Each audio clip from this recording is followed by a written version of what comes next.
मेरा नाम मोहन है। मेरी जिंदगी की कहानी इतनी दर्दनाक है कि अगर कोई पत्थर दिल इंसान भी इसे सुन ले तो उसकी आंखों से आंसू निकल आए। मैं एक साधारण मजदूर आदमी था जिसने अपनी पूरी जिंदगी सिर्फ अपने बेटे धीरज की खुशी के लिए जी थी। मेरी पत्नी मानसी की मौत तब हो गई थी जब धीरज सिर्फ 4 महीने का था। उस दिन मुझे लगा था जैसे मेरी पूरी दुनिया उजड़ गई हो, लेकिन जब मैंने अपने मासूम बेटे का चेहरा देखा तो मैंने फैसला कर लिया कि अब मेरी जिंदगी का सिर्फ एक ही मकसद होगा और वह होगा अपने बेटे को किसी भी कमी के बिना बड़ा करना। मैंने दूसरी शादी नहीं की क्योंकि मुझे डर था कहीं कोई सौतेली माँ मेरे बेटे को दुख न दे। मैं सुबह फैक्ट्री में काम करता और रात को घर आकर खाना बनाता, घर साफ करता और अपने बेटे की देखभाल करता। कई रातें ऐसे थी जब मैं खुद भूखा सो गया, लेकिन अपने बेटे को कभी भूखा नहीं रहने दिया। मैंने अपनी जवानी अपने बेटे की परवरिश में खत्म कर दी। समय बीतता गया और मेरा बेटा बड़ा होकर पढ़ लिख गया। जब उसे एक बड़ी कंपनी में नौकरी मिली तो मुझे लगा कि मेरी सारी मेहनत सफल हो गई है। उसने मेरे पैर पकड़कर कहा था, अब आपको मेहनत नहीं करनी पड़ेगी और मैं आपकी सेवा करूंगा। उसकी बातें सुनकर मेरी आंखों में खुशी के आंसू आ गए थे। फिर मैंने उसकी शादी निशा नाम की लड़की से कर दी। शुरुआत में वह बहुत अच्छी बहू बनी रही, लेकिन कुछ ही महीनों बाद उसका असली चेहरा सामने आने लगा। वह मुझे पसंद नहीं करती थी और चाहती थी कि धीरज सिर्फ उसी की बात माने। मैं चुपचाप सब सहता रहा क्योंकि मैं अपने बेटे का घर टूटते नहीं देखना चाहता था। उसी दौरान मेरे मोहल्ले में अमृता नाम की एक लड़की आई थी जिसे कोई नौकरी का झांसा देकर शहर लाया था, लेकिन उसे कोई काम नहीं मिला। वह कई दिन भूखी रहती थी। मैं रोज अपने हिस्से का खाना छुपाकर उसे देने लगा। वह मुझे बाबूजी कहती थी और रोते हुए दुआ देती थी। एक दिन निशा ने मुझे अमृता को खाना देते देख लिया और उसने मेरे खिलाफ साजिश रच ली। उसने अपने सोने के गहने छुपा दिए और शाम को धीरज के सामने रोने लगी कि उसके गहने चोरी हो गए। फिर उसने मुझ पर आरोप लगा दिया कि मैंने गहने चुरा कर उस लड़की को दे दिए हैं और मेरा उसके साथ गलत रिश्ता है। मैं रो रो कर सफाई देता रहा, लेकिन निशा ने झूठ पर झूठ बोला। उसने यहाँ तक कह दिया कि मैं उस पर बुरी नजर रखता हूँ। धीरज उसकी बातों में आ गया और उसने मुझे धक्के देकर घर से बाहर निकाल दिया। उस रात मैं सड़क पर पड़ा रोता रहा। सर्दी इतनी ज्यादा थी कि मेरा शरीर कांप रहा था, लेकिन मेरे बेटे ने एक बार भी दरवाजा नहीं खोला। अगले दिन से मेरी जिंदगी नरक बन गई।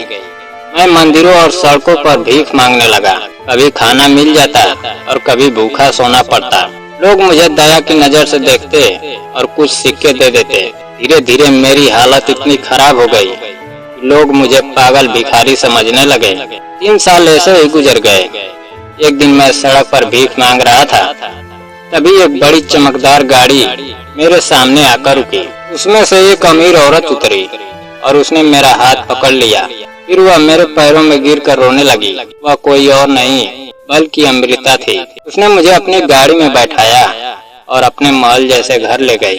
वहाँ नौकरों की लाइन लगी हुई थी। उसने सबके सामने कहा, आज से मैं इस घर का मालिक हूँ और उसके पिता समान हूँ। मैं यह सब देखकर हैरान रह गया। अमृता ने मुझे बताया कि वह एक बड़े बिजनेसमैन की बेटी है जो अपने पिता से लड़कर घर छोड़ आई थी। जब मैंने उसकी मदद की थी तब उसे एहसास हुआ कि दुनिया में अभी भी अच्छे लोग मौजूद हैं। वह वापस अपने पिता के पास चली गई थी और पिता की मौत के बाद उनका सारा कारोबार उसे मिल गया था। उसने मुझे अपने पिता की जगह दी और मेरा इलाज करवाया। मुझे अच्छे कपड़े पहनाए गए और आरामदायक कमरा दिया गया, लेकिन मेरा दिल हर समय अपने बेटे के लिए तड़पता रहता था।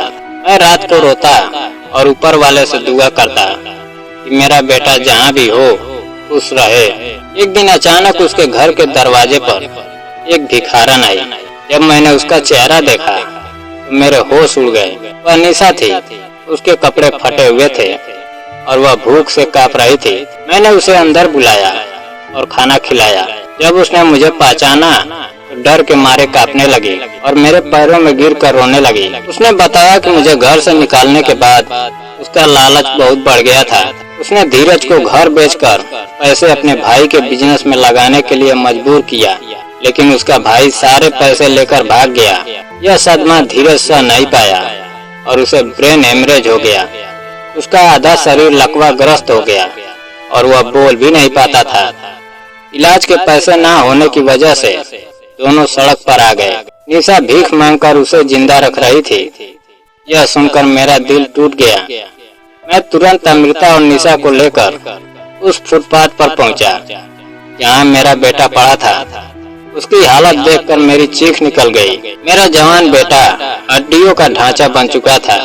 मैंने उसे सीने से लगा लिया और रोने लगा। धीरज भी मुझे देखकर रो पड़ा, लेकिन वह बोल नहीं पा रहा था। उसकी आंखों में पछतावा साफ दिखाई दे रहा था।